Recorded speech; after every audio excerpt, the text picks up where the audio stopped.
Hi, I'm Dr. Ranjani Rao, practicing dental surgeon and implantologist from Electronic City, Bangalore.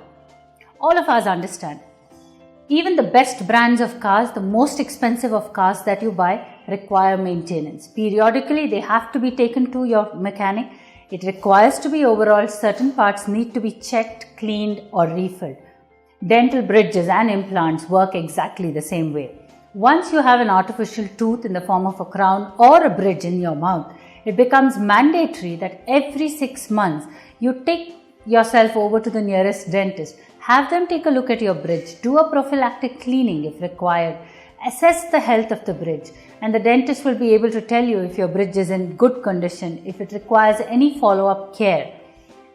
At home, simple maintenance measures can be taken so that you can increase the longevity of your crown or bridge.